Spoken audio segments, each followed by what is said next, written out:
Welcome to the Centre for Brexit Studies YouTube channel. I'm joined by our researcher here, David Hearne. So, David, the Supreme Court is currently in the process of hearing two appeals to determine whether the Prime Minister has acted lawfully in suspending Parliament. Can you explain this process and what you think will actually happen? Sure. So the Supreme Court is at the moment listening to a joint appeal from both the Miller case, which was rejected, the Miller argument which was rejected in London under English law, but also the Cherry case where the Scottish Court of Appeal ruled in favour of Joanna Cherry, arguing that prorogation, or this particular prorogation rather, was unlawful, or the advice given to the Queen to prorogue was unlawful. So they're hearing both appeals in a joint session designed to establish exactly whether the current prorogation or the advice given to prorogue was legal. So do you think there is a real possibility then that MPs could actually be returning before the 14th of October? I am not sure what even in the event that the Supreme Court were to come down on the side of Miller and Cherry, it's not clear that MPs would necessarily be sitting for the simple reason that that the party conference season will be underway.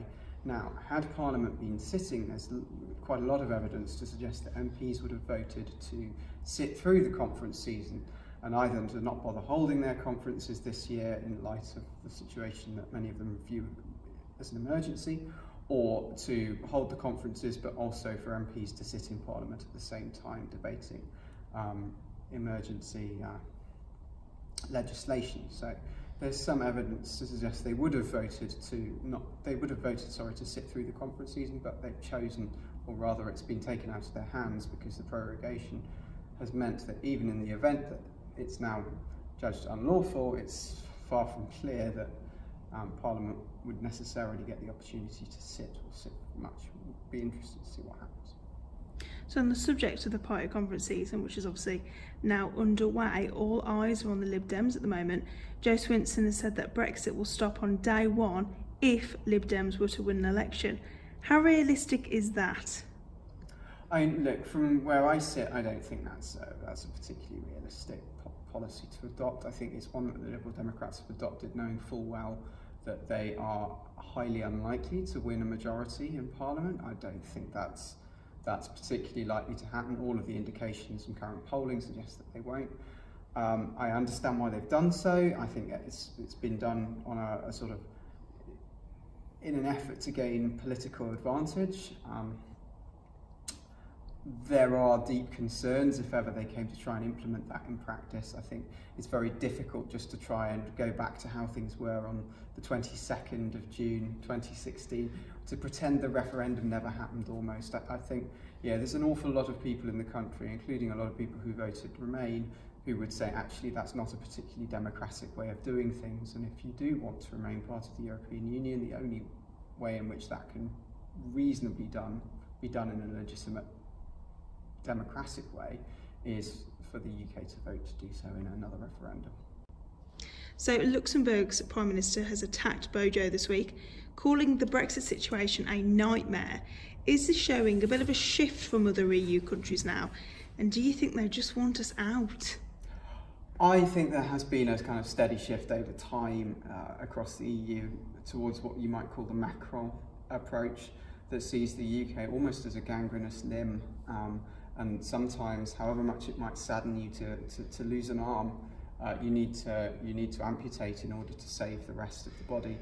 And there's I think there's a number of players in the EU now who are just exasperated by the British government, who feel that they're not necessarily acting in good faith, who feel that they're not necessarily negotiating in good faith. And I think there is a huge degree of exasperation, understandable exasperation, I have to say, with the UK and the fact that actually the UK is so divided, so cannot make its mind up on what it wants in future and what the answer to this question over its relationship with Europe should look like, that actually it would be best just for the UK to leave, and leave as soon as possible.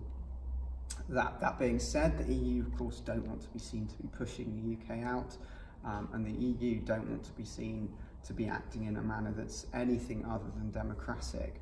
So there's this sort of tension between these two aspects of EU thinking, and it will be very interesting to see how that plays out come any summit in October. And what else can we expect to happen this week? I think the main drama will be, certainly in the UK, will be the Supreme Court case. That will, for me at least, I think that will be a deciding factor. It's possible that we'll have an answer on Friday, but I suspect the judges will want a little bit more time to come to a complete decision on something that is actually of such constitutional enormity. That will potentially almost rewrite aspects of Britain's constitutional settlement. So that's hugely important for reasons that are not really necessarily related to Brexit. And as with a lot of things, Brexit has been the catalyst that's affected so much more in the UK, and we're seeing huge developments in the UK's kind of constitutional settlement. We're seeing huge developments in an array of areas because Brexit has become such a toxic issue actually in UK politics. Outside of that, obviously we've got the party conferences, but for me most eyes will be on the Supreme Court case. Thanks for joining us, David. Thank you.